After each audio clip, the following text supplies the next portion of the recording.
واللہ ہاتھی کی طرح اگر طاقت نہ آئے، قوت نہ آئے، جسم نہ بڑھے، پھر کہنا ایک عام سا پرابلم جس میں ہر بندہ ہی، اور صرف بندہ ہی نہیں، بندیاں بھی مبتلا ہیں، تھکاوٹ۔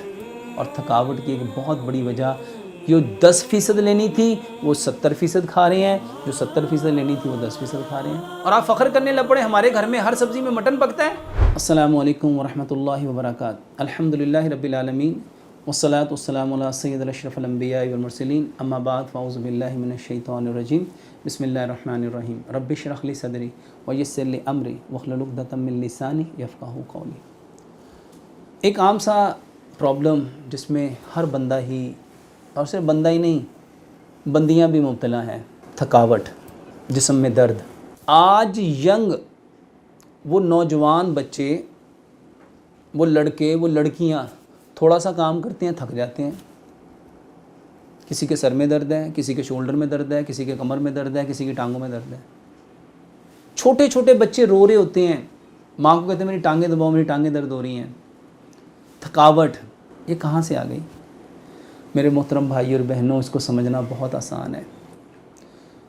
بدن کو جس چیز کی ضرورت تھی، جب ہم اس کو وہ نہیں دیتے، تو بدن ایک انڈیکیشن دیتا ہے جس کو تھکاوٹ کہتے ہیں، جس کو تھکان کہتے ہیں۔ صبح اٹھتے ہی، ساری رات سوئے ہیں، صبح اٹھتے ہی بندہ تھکا ہوا ہے۔ رات اس لیے آرام کیا تھا تاکہ باڈی پریپیئر ہوتی، ہیل ہوتی، دوبارہ سے نئے دن کے لیے وہ ایکٹیو ہوتی، فریش ہوتے۔ انفارچونیٹلی نہیں ہے۔ سبب ایک، باڈی کو جو چاہیے تھا وہ دیا ہی نہیں۔ باڈی کو پراپر ڈائٹ چاہیے، اس کو 70% کاربوہائیڈریٹ چاہیے، 20% اس کو پروٹین چاہیے، 10% اس کو فیٹ چاہیے، اس کو وائٹامن چاہیے، منرل چاہیے، الیکٹرولائٹ چاہیے۔ ہم نے دیے ہی نہیں۔ میرے محترم بھائی اور بہنوں، اس کو سمجھنا بہت آسان ہے۔ آپ بہت اچھا کھانا بناتے ہیں، صرف اس میں سے ایک نمک نکال دو، اور آپ کو ایک نمک کی کیا ویلیو ہے؟ 8-10 روپے کلو نمک ہے، اور اس میں تو صرف جانا ہی آدھی چمچ ہے۔ آپ اس میں سے صرف آدھی چمچ نمک نکال دو، کیا وہ کھانا ٹیسٹی ہوگا؟ جس طرح اس کھانے کو کمپلیٹ کرنے کے لیے جب تک اس کے انگریڈینٹس پورے کے پورے نہیں دیے جائیں گے تو یہ ایک مکمل کھانا نہیں بن سکتا۔ اسی طرح مکمل صحت کے لیے جب تک آپ ساری چیزیں اپنے بچوں کو نہیں دیں گے، اپنے بڑوں کو نہیں دیں گے، بیٹوں کو نہیں دیں گے، بیٹیوں کو نہیں دیں گے، باپ کو، ماں کو نہیں دیں گے، وہ کبھی ٹھیک نہیں ہو سکتے۔ اس کا ایک لا آپ کو بتا دیتا ہوں۔ حکیم لقمان کہا کرتے تھے، اللہ سبحانہ و تعالیٰ نے جو چیز جس تناسب سے پیدا کی ہے اس کو اس تناسب سے کھاؤ۔ پوری کائنات میں اب جس ملک میں مرضی چلے جائیں، سب سے زیادہ آپ کو جو چیز نظر آئے گی وہ پھل اور سبزیاں ہیں۔ ہمارے جسم کو 70% پھل اور سبزیاں چاہیے۔ 20% آپ کو اجناس نظر آئیں گی، جس میں گندم ہے، چاول ہیں، چنے ہیں، دالیں ہیں، جس میں ساری کی ساری اجناس ہیں، جو ہے، باجرہ ہے، مکئی ہے، جوار ہے۔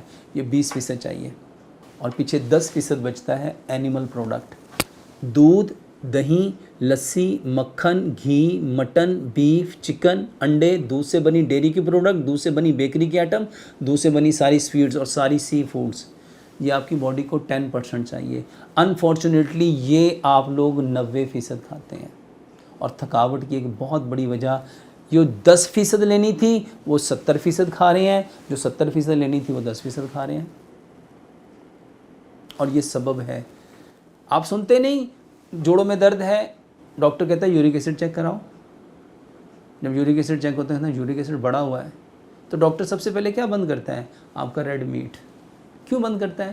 کیونکہ بھائی وہ آپ کو چاہیے 10% تھا، اور آپ ہر کھانے میں آپ نے مٹن ڈال لیا، اور آپ نے اس کو اسٹیٹس سمبل سمجھ لیا، اور آپ فخر کرنے لگ پڑے ہمارے گھر میں ہر سبزی میں مٹن پکتا ہے۔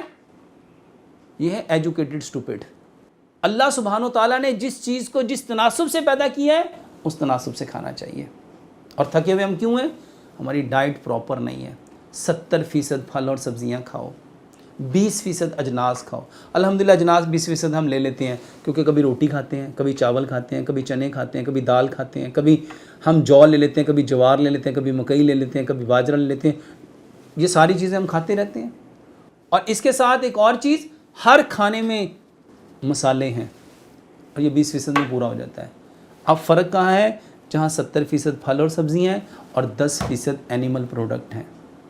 میرے محترم بھائیوں بہنوں، یہ دودھ، دہی، لسی، مکھن، گھی، آپ کا سارا پنیر، آپ کا مٹن، آپ کا بیف، آپ کا چکن، آپ کے انڈے، آپ کے ساری کی ساری سی فوڈز، آپ کی ڈیری کی آئٹمز، آپ کی بیکری کی آئٹم اور ساری سویٹس، یہ آپ کو صرف 10% چاہیے۔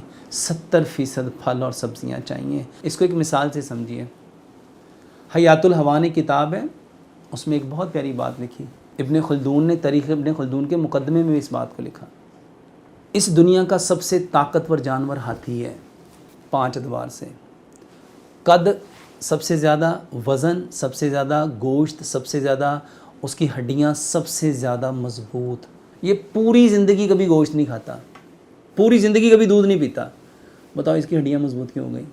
ہمیں یہاں سبق پڑھایا جاتا ہے کہ ہڈیوں کو مضبوط کرنا تو کیلشیم پیو، دودھ پیو، دودھ پیو، دودھ پیو۔ وہ تو ساری زندگی دودھ نہیں پیتا، وہ صرف 3 چیزیں لیتا ہے۔ 80% وہ سبزیاں کھاتا ہے، 10% وہ پھل کھاتا ہے، 10% وہ پانی پیتا ہے۔ میرے محترم بھائیوں، فطرت کی طرف آؤ اور فطرت نے جو آپ کو دیا ہے اس کو اپناؤ۔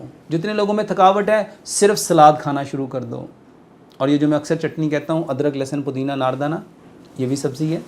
اس کے اندر سبز مرچ اور کالی مرچ، یہ بھی سبزی ہے۔ اور میرے محترم بھائیوں، اس کے ساتھ سلاد بناؤ۔ گاجر ہے، مولی ہے، شلجم ہے، کھیرا ہے، پیاز ہے، ٹماٹر ہے، بند گوبھی ہے، سلاد کے پتے ہیں، لال مولی ہے، چقندر ہے، سبز دھنیا، پودینہ ہے۔ 1 پاؤ سلاد، 1 چمچ چٹنی کا صبح لو، 1 پاؤ سلاد، 1 چمچ چٹنی کا دوپہر لو۔ لے کے دیکھو، واللہ ہاتھی کی طرح اگر طاقت نہ آئے، قوت نہ آئے، جسم نہ بڑھے، پھر کہنا۔ اور اس کے ساتھ جو کا دلیا کھاؤ، بہترین۔ نبی صلی اللہ علیہ وآلہ وسلم کے دور میں حضرت عائشہ صدیقہ رضی اللہ تعالیٰ فرماتی ہیں، ہمارے ہاں جب کوئی بیمار ہو جاتا تھا، تلبینہ چولہوں پہ چڑھ جاتا تھا۔ تلبینہ کیا ہے؟ جو کا دلیا۔ اس جو کے دلیے میں میرے محترم بھائیوں، اس میں 2 بادام ڈالو، 2 کاجو ڈالو، 2 پستے ڈالو، 2 اخروٹ ڈالو، 2-3 چٹکیاں سفید تل ڈالو، 2-3 چٹکیاں چاروں مغز ڈالو، 2-3 چٹکیاں اس میں کشمش ڈالو، 2-3 چٹکیاں اس میں سونف ڈالو، 2-3 چٹکیاں اس میں خشخاش ڈالو۔ اس کو کوٹ لو، بہترین آپ کا ٹونک تیار ہو گیا۔ اس کو دودھ اور گڑ میں بناؤ، اور اس کے بعد کوئی سے 5-7 پھل لو، اس کو گرائنڈ کرو، اس کی سمودھی بنا لو، اور اس کو بھی جب جو کا دلیا ٹھنڈا ہو جس میں ڈال لو۔ یہ تھوڑا سا صبح لو، تھوڑا سا دوپہر لو، تھوڑا سا شام لو۔ طاقت کا خزانہ ہے۔ اللہ سے دعا کرتے ہیں اللہ سبحانہ و تعالی ہمیں فطرت کو سب سے پہلے سمجھنے کی، سمجھ کے عمل کرنے کی، اور عمل کر کے اس خوبصورت پیغام کو اس کائنات کے اندر بسنے والے جتنے کچے اور پکے مکانوں میں انسان ہیں ان تک پہنچانے کی توفیق عطا فرمائے۔ وما علینا الا البلاغ المبین۔